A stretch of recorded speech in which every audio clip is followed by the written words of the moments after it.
Magandang umaga ulit. Nandito ulit tayo sa Balitang Kalikasan.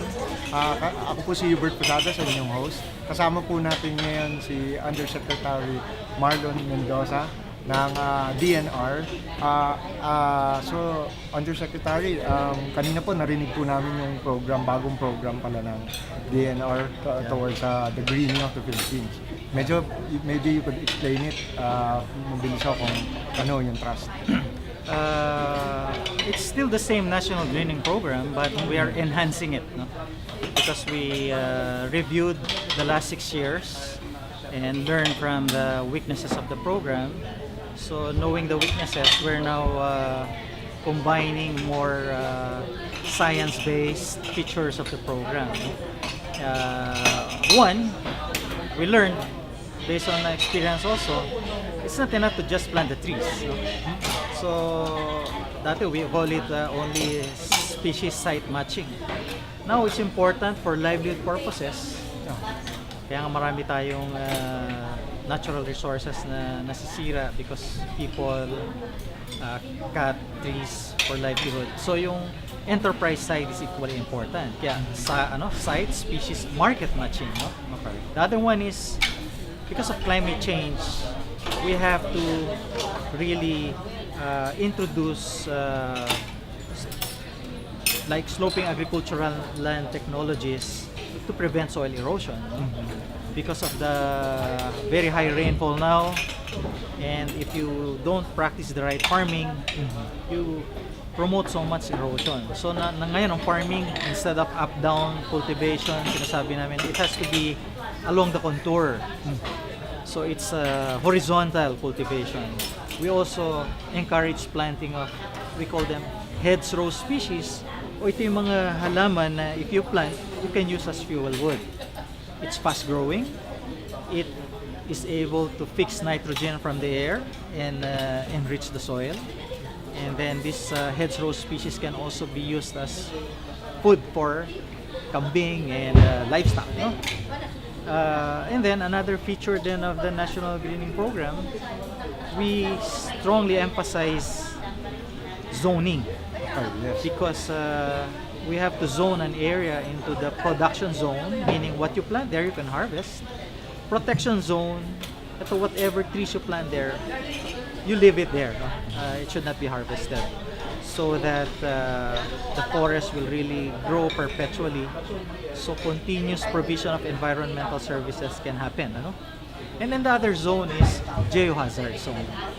So there, whatever you plant, talagang it has to remain there, and definitely no agricultural activities there kasi sayang lang. It will put to risk the investments of the farmer. No?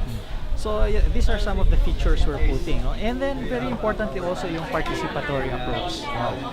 We have to engage stakeholders on the ground. Communities actually living there, families actually tilling the land. Hindi na pwede yung we get planters just anywhere and plant a piece of land. Walang ownership yan. No? Number two, we have to work closely with the local government units. DNR, LGU, the communities, and the private sector if it's within the production zone. So these are the enhancements that we're doing right now. And we're very we're really very very open, and we encourage working with different partners kasi the DNR cannot do it alone.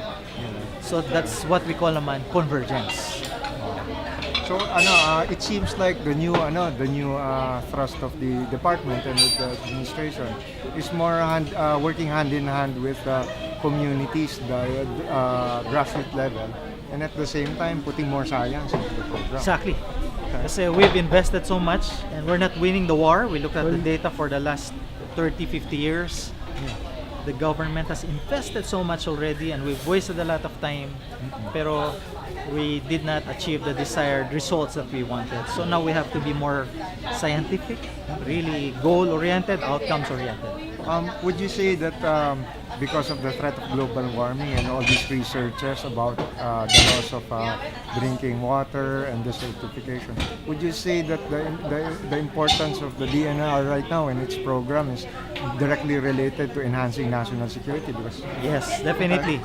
ensuring environmental security and integrity stability addresses national security. It is a national security issue because the stability of the environment, its sustainability will directly impact on the quality of life of the people.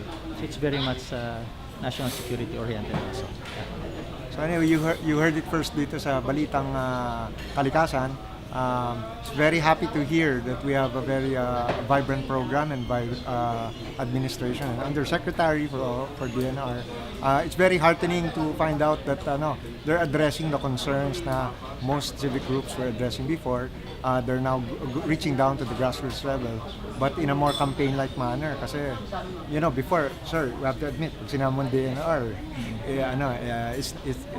it's not that, what do you call this? It doesn't address the targets. So let's all help support the project of DNR. And how can civic organizations and groups, if they watch this program and they really want to participate, what would the linkages be like? Get in touch with the Senros and the Penros. We give an instruction that it's not business as usual this time. They have to really work with stakeholders, no? Because it's only by working with the other groups, the civil society, the LGUs, keep communities on the ground. It's only by working together that will ensure success, no? And outcomes-based efforts. Kasi before, we're very target-oriented. That's what we call input. It's only input, yung initiatives, focusing on the inputs. Here, inputs are important, but with an eye on the outcome. So we have to work really together to achieve that. Sige. So, salamat po. Salamat din. Maraming salamat.